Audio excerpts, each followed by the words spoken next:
শর্মিষ্ঠা রেসিপিতে সবাইকে স্বাগত জানিয়ে আজকের একটা ভেন্ডির নতুন একটা ডিশ আপনাদের কাছে আমি দেখাতে চলেছি। দেখুন, প্রথমে ভেন্ডিগুলো আমি 3বার 4বার ধোয়ার পর আমি দেখুন ভেন্ডিগুলো এবারে কাটবো। দেখুন বন্ধুরা, আমার ঢ্যাঁড়সগুলো পিস পিস করে কাটা হয়ে গেছে। দেখুন, ছোটোগুলো মোটামুটি গোটা রেখেছি আর বড়গুলো হাফ করেছি।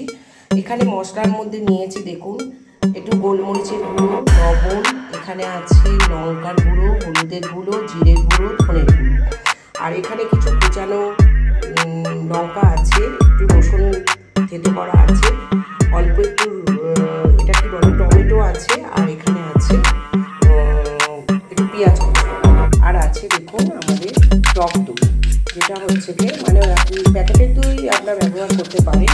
আর আমি দেখুন বন্ধুরা, আমি কড়াই এখানে বসিয়ে দিয়েছি। দেখুন কড়াই গরম হয়ে গেছে। এবারে আমি এখানে তেল দেবো। দেখুন বন্ধুরা, আমি কড়াইতে দেখুন সর্ষের তেলই দিচ্ছি। এটা যতটা পারবেন সর্ষের তেলে করলে এই পদটা খেতে ভালো হবে।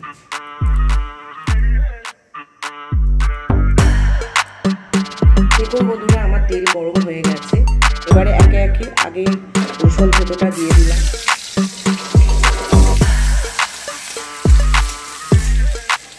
তারপর লঙ্কা কুচিটা দেখুন লঙ্কা কুচিটা দিয়ে দিলাম, তারপরে দেখুন পেঁয়াজগুলো সব দিয়ে দিলাম।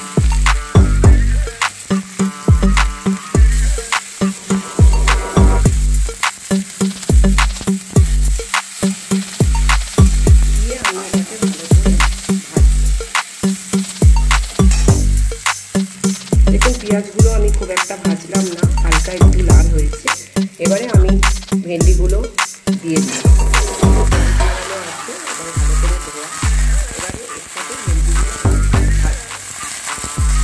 ভেন্ডিগুলো ভালো করে ভেজে দিচ্ছি।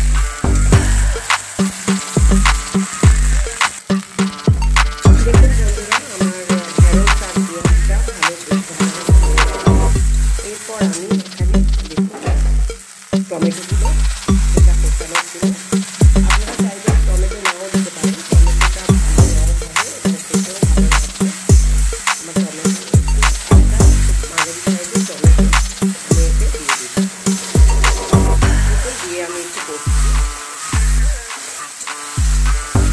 এরপর আমার দেখুন মশলাটা আমার প্রায় পেস্ট করা রয়েছে। এবার মশলাটা দিয়ে আমি এটা দেখুন আমি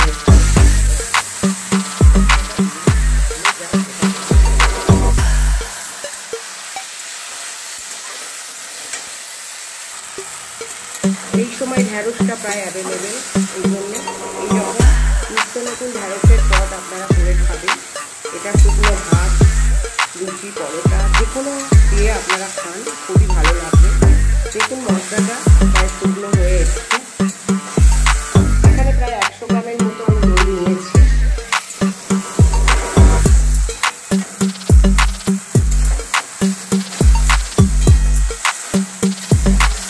এরপর আমি দেখুন টক দইটা এতে দিয়ে দেবো।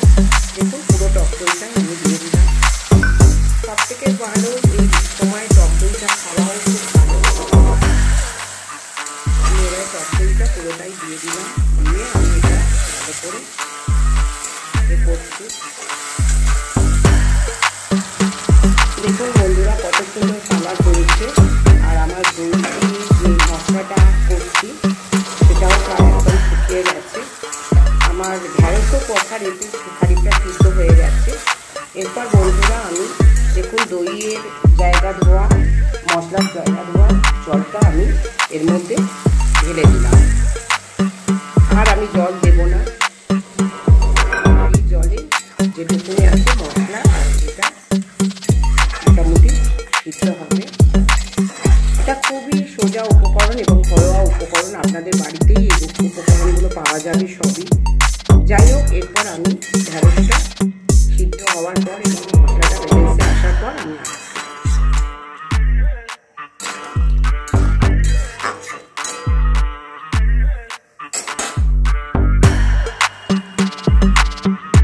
দেখুন আমরা চলে এলাম। দেখি আমি কি পজিশনে আছে। আমি ঢাকনাটা খুলছি। যেই সুন্দর কালার হয়েছে এবং সুন্দর একটা স্মেলও বেরোচ্ছে। আপনারা এরকমভাবে দই ভেন্ডি করে খান, খুবই ভালো লাগবে। এরপর আমি যেটা দেবো দেখুন, দেখুন আমি ব্যালেন্স আনার জন্য আর মানে একটু মিষ্টি মিষ্টি হবে, হালকা মিষ্টি 1 চামচ চিনি দিলাম। দেখুন চিনি দিলে কত সুন্দর একটা কালার আসলো, আর এটা একটু মাখো মাখো হবে। দেখুন কত সুন্দর কালারও এসছে এবং বেশ গায়ে গায়ে মাখো মাখো হয়ে গেছে। দেখুন কত সুন্দর কালার এসছে। এরপর দিয়ে দিলাম একটু গোলমরিচে এই গরম মশলার গুঁড়ো, আর দিলাম দেখুন অল্প একটু ধনেপাতা আছে, একটু ধনেপাতা একটু ছড়িয়ে দিলাম। দেখুন বন্ধুরা আমার এই রেসিপিটা অনেকটা হয়ে গেছে। আপনারা এরকমভাবে করে খান।